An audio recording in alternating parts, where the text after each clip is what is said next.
What's up everyone, it's Sprometheus, and today we're going to look at the Leverpresso. So big shout out to Rick. He sent me this Leverpresso just because he was curious about my thoughts. He has no connection with the company, and this isn't a sponsored video or anything. It's just him sending it and wanting me to take a look at it. So let's dive in quickly to an unboxing, and then we'll get to the nitty gritty. I do like the way these are boxed. They have a nice cool cylindrical shape to them, and the boxes are pretty well designed. They're simple, they're clean. It's got a nice little diagram of some pressure on here. So let's take a look as we open it up and see what's inside. So first things first, let's take out the manual and the unit. Next up, we've got the base, and the base is pretty self-explanatory. It's just a stand that the unit sits on. You know, there's that. So let's take a closer look at the unit itself. So the unit itself feels pretty light. There's only a few metal pieces on here that I can see. Generally everything else is some kind of ABS or high impact plastic, but you know, it seems to get the job done. The levers seem to move nice and freely. I can see how it functions just by moving the levers up and down. Inside this little cup, you've got your tamper and you've got our portafilter. So we'll unscrew this. And we've got our basket and our dispersion screen. One thing that I do notice just by taking it apart and putting it back together is that everything is machined very nicely and smoothly. There's no weird angles or sharp corners. Everything fits together in a nice compact package, which is nice to see on something that's relatively inexpensive. But without further ado, let's make some coffee with this thing. So according to the manual, the max dose that the portafilter will use is 17 grams. So we're just gonna start with that and go from there. I think that maxing out the dose is probably the best case scenario for something like this because I'm not sure how the extraction process is going to go. And we're going to grind a little bit coarser because according to Rick, who sent this machine to me, if you grind too fine and press a little too hard, it'll explode. So I don't want that to happen.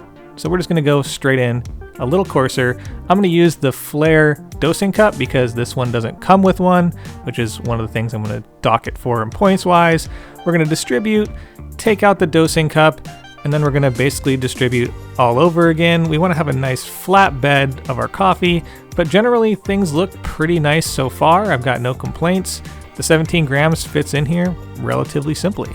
Next up, we're going to use the tamper that it comes with, and you know, for one, I think that you have to do a lot of little side scraping and extra tamping maneuvers to try and cover the whole basket because the diameter of this thing just doesn't fit entirely snug. So what you'll notice is the outside edge just hasn't been tamped, and we'll notice that again when we watch the extraction of these shots. This was something that happened on every single shot I did with this machine, and it is one of the things I'm going to talk about later as a con. So we're going to put this portafilter into the group or the brew chamber, and we're going to set this up to brew. You're going to want to double check and make sure you have a nice tight seal before you start the brewing process. You don't want this thing to pop off mid-brew. And we're going to place it in the stand, and we're going to start the brewing process with the arms in the downward position. So when we add the water, all the water will drop below the plunger when we lift the arms up. So we're going to add some water in. As you can see, this brewing chamber is totally open to the environment, so there's not a lot of heat retention in this unit itself. Now we're going to lift the arms up to allow the water to go underneath the plunger. Make sure you're pressing down while you do this, or if you don't, you'll do this type of maneuver, which can be a little bit disheartening and you could spill your water.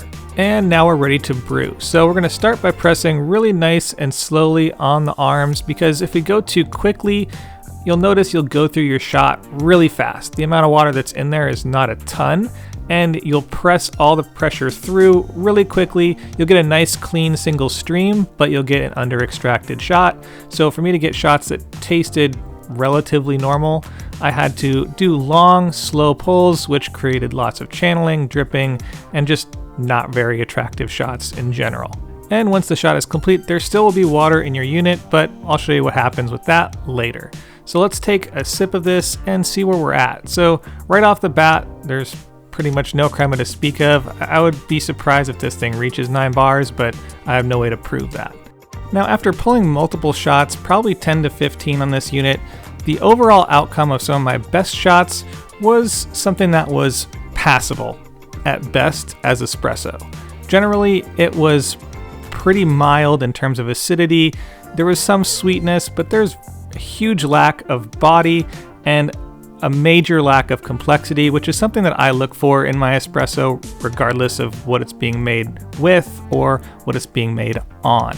It's important to me that there is complexity because if I'm drinking straight espresso, I don't want it just for a little bit of sweetness and it to taste like coffee. But I will say there are a few pros to this unit, so let's talk about those. For one, it's relatively inexpensive. If you want something that resembles espresso on the fly, this thing's about $99 on Amazon, so that's pretty cheap. This unit is very easy to use. You can just look at it and know exactly how it should be used. There's no real learning curve or intimidation factor with this machine. So it is very portable, so if you're one of those people who likes to travel or camp, this might be a great option for taking along with you because everything fits together in a nice little capsule. You know, in the most basic of terms, it does make coffee. That's pretty much all I can say about that. It doesn't make anything that I would consider to be similar to espresso. It is also very easy to clean, it's quick to take apart, run water through, and it's clean as a whistle, so that's always a plus.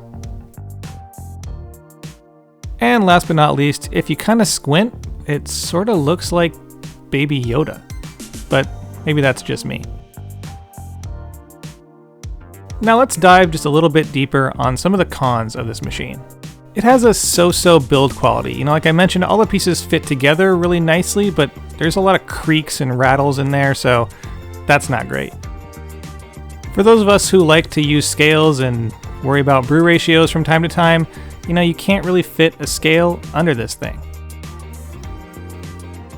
So one of the things I see a lot with these lever machines is low heat retention, and this is probably one of the worst. So the brew chamber is a thin plastic, so preheating doesn't really do anything, and it's completely open to the environment. Now for a unit that's all self-contained, it didn't have a dosing funnel. This one is from my Flair.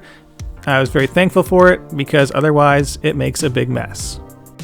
The tamper size is kind of a nightmare. Like I mentioned, you can't really fill the entire basket with the tamper, so you end up having the sides open, which leads to channeling through the sides every time you pull a shot. The unit also appears to trap a lot of air inside of it, which I never found a way to stop it from happening, so if you try to push the rest through after you're done brewing your shot, you'll get this. So let's talk about final thoughts on the Leverpresso. Now, the elephant in the room here is that this is probably the harshest review I've done this far, and I don't think I'm off base. You know, there are less expensive options that will get you similar results that are just as portable, and there are more expensive options for lever machines that will get you relatively amazing results for, you know, a couple $100 or $100 more. So I don't really see where this fits into the grand scheme. You know, it does weird things. It makes relatively weak espresso. You know, it's portable, it's inexpensive relatively, but it's just not that great. And so I want to talk about a couple quick options that I think may be a better fit. So I think the AeroPress, this AeroPress is the AeroPress Go. It comes in a fully encapsulated unit.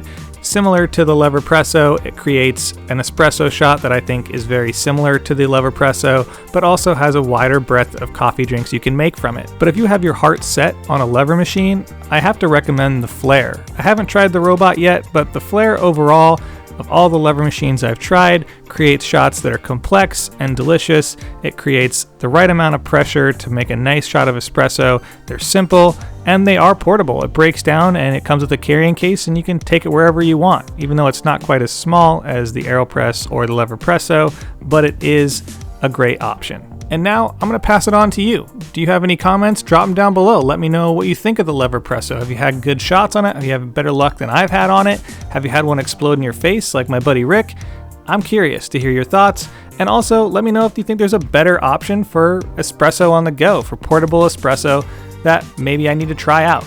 As always, a big thank you to my April Patreon supporters. Shout out to Ads, James B, David, Ninja Warrior Coffee, Christopher, John K, Matthew, Squeegee, Ro, Brian, Robert, Lisa, Thomas B, Andre, Thomas S, Noel, Spookus, Bound Coffee, Mika, Samantha, Nathan, Aiden, Jonathan, Claire, Steven, James K, and Josh.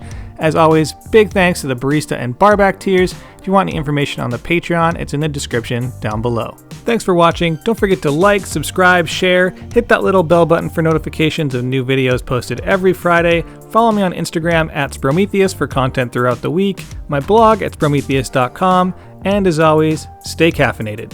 Pony Boy.